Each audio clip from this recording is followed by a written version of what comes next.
کیا آپ کو پتا ہے کہ پوری دنیا کا سب سے پرفیکٹ سینٹر ایک ایسی جگہ ہے جہاں ہر چیز بیلنس میں ہے، وہ ہے مکہ۔ اور یہ صرف ایک اسپریچول سینٹر نہیں ہے، بلکہ سائنس بھی مانتا ہے کہ یہ ارتھ کا گولڈن ریشو پوائنٹ ہے۔ السلام علیکم، میرا نام زیبا قریشی ہے۔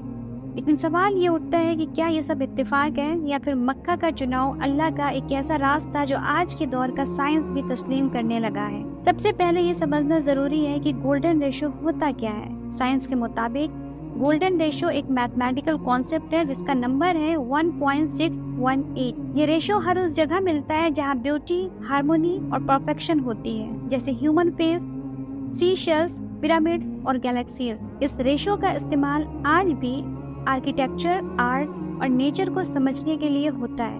اور جب سائنٹسٹ نے ارتھ کا اسفیریکل میپ پر گولڈن ریشو اپلائی کیا تو جو پوائنٹ نکل کر آیا وہ تھا مکہ۔ ایک مشہور اسٹڈی میں جب ارتھ کے سرکمفرنس کو نارتھ سے ساؤتھ اور ایسٹ سے ویسٹ میجر کیا گیا اور پھر گولڈن ریشو اپلائی کیا گیا تو لیٹیٹیوڈ اور لانگیٹیوڈ کا ایگزیکٹ انٹریکشن مکہ کے اندر آتا ہے۔ یہ ڈسکوری پہلی بار ڈاکٹر E.L. نصر نے 2010 میں پبلش کی، اور انہوں نے کہا کہ مکہ is the only city that matches the golden ratio from both direction on the earth۔ یعنی یہ دنیا کی اکلوتی جگہ ہے جہاں نیچر کا پرفیکٹ بیلنس اور ڈیوائن پلیسمنٹ ملتا ہے۔ قرآن میں بھی کئی جگہوں پر اس جگہ کی امپورٹنس کو ہائی لائٹ کیا گیا ہے۔ سورہ آل عمران میں آیت 96 اللہ پاک فرماتے ہیں کہ بے شک سب سے پہلا گھر جو انسانوں کے لیے بنایا گیا وہ مکہ میں ہے، بہت برکت والا اور تمام جہانوں کے لیے ہدایت ہے۔ سورہ الحج آیت 26۔ اور یاد کرو جب ہم نے ابراہیم کو گھر کی جگہ طے کر کے دی کہ میرے ساتھ کسی کو شریک نہ بنانا، یعنی اللہ نے نہ صرف کعبہ کی جگہ فکس کی بلکہ اسے یونیورسل سینٹر بنایا، اسپریچول اور سائنٹیفک دونوں معنوں میں۔ آپ نے نوٹس کیا ہوگا کہ طواف یعنی کعبہ کا چکر لگانا وہ بھی اینٹی کلاک وائز ہوتا ہے۔ یہ وہی ڈائریکشن ہے جس ڈائریکشن میں الیکٹرانز ایٹم کے اندر گھومتے ہیں، یہ وہی ڈائریکشن ہے جس میں گیلیکسیز روٹیٹ کرتی ہیں۔ کیا یہ سب بھی اتفاق ہے کہ اللہ نے طواف کو بھی یونیورسل فریکوینسی سے سنک کیا؟ کعبہ کی جیومیٹری بھی ایک عجیب راز چھپائے ہوئے ہیں۔ یہ ایک سمپل کیوب لگتا ہے لیکن اس کے ڈائمینشنز اور پلیسمنٹ میں ڈیوائن بیلنس ہے۔ کعبہ کا فیسنگ نارتھ ویسٹ ڈائریکشن میں ہونا بھی ایک سائنٹیفک اینگل رکھتا ہے جہاں سے میکسیمم سولر الائنمنٹ ہوتی ہے۔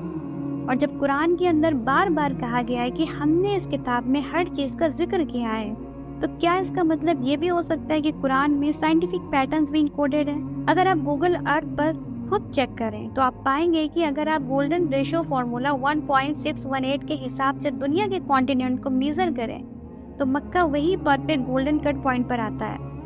اس کا مطلب یہ ہے کہ مکہ صرف ایک ریلیجیس نہیں، یہ دنیا کا سائنٹیفکلی بیلنس سینٹر بھی ہے۔ قرآن اور حدیث کے مطابق مکہ کا سلسلہ شروع ہوتا ہے حضرت ابراہیم علیہ السلام سے اور ان کے بیٹے حضرت اسماعیل علیہ السلام سے۔ جب اللہ نے ابراہیم علیہ السلام کو حکم دیا کہ تم اور تمہارا بیٹا میرے گھر کی بنیاد اٹھاؤ، تو انہوں نے ایک سنسان اور ویران زمین پر کعبہ کی تعمیر شروع کی، جہاں نہ پانی تھا نہ پانی پینے والا، مگر آج وہی جگہ دنیا کے ہر کونے سے آنے والے کا مرکز ہے۔ حضرت حاجرہ علیہ السلام جب اپنے بچے اسماعیل علیہ السلام کے ساتھ مکہ میں اکیلی چھوڑ دی گئی تھی تو ان کے پاس نہ پانی تھا نہ کوئی مدد۔ انہوں نے صفا اور مروہ کے درمیان 7 دفعہ دوڑ لگائی اور پھر اللہ نے ان کے صبر اور ایمان پر مہر لگا دی۔ زمزم کا چشمہ پھوٹ نکلا اور آج تک قیامت تک وہ پانی کبھی نہیں سوکھے گا۔ سائنس نے بھی مانا ہے کہ زمزم کا کمپوزیشن کسی بھی پانی سے یونیک ہے، اس میں منرلز کا ایسا بیلنس ہے جو کسی بھی نیچرل اسپرنگ میں نہیں ملتا۔ ناسا کے کچھ ان آفیشیل سورسز کے مطابق مکہ کے آس پاس کا ایریا ایک میگنیٹک نل زین ہے، یعنی یہاں کا گریویٹیشنل اور میگنیٹک پل ایک عجیب بیلنس میں ہوتا ہے۔ یہی وجہ ہے کہ مکہ کے اوپر سے کوئی پلین ڈائریکٹ فلائی نہیں کرتا۔ سائنس ابھی بھی اس راز کو سالو نہیں کر پائی، لیکن کیا قرآن نے پہلے ہی ہمیں بتا دیا تھا؟ اور کعبہ کو ہم نے لوگوں کے لیے امن کا گھر بنایا۔ سورہ البقرہ۔ ایک وقت تھا جب ابرہہ حبشہ کا حکمران کعبہ کو گرا کر اپنا خود کا ریلیجیس سینٹر بنانا چاہتا تھا۔ اس نے ہاتھی اور فوج لے کر کعبہ کی طرف چڑھائی کی، لیکن اللہ نے اپنے گھر کی حفاظت خود کی۔ سورہ الفیل میں ہے کہ کیا تم نے نہیں دیکھا کیسے تمہارے رب نے ہاتھی والوں کے ساتھ کیا کیا؟ ابابیل چھوٹی چھوٹی چڑیاں چھوٹی چھوٹی مٹی کی پتھریاں لے کر آئیں اور اتنی عظیم فوج کو ایک ہی پل میں ختم کر دیا۔ یہ صرف ایک وارننگ تھی دنیا کے لیے، جو اللہ کے گھر کی طرف برے ارادے سے آئے گا وہ تباہ کر دیا جائے گا۔ آج مکہ صرف ایک ریلیجیس سائٹ نہیں، یہ دنیا کی سب سے زیادہ وزٹڈ اور پاورفل انرجی پوائنٹ ہے۔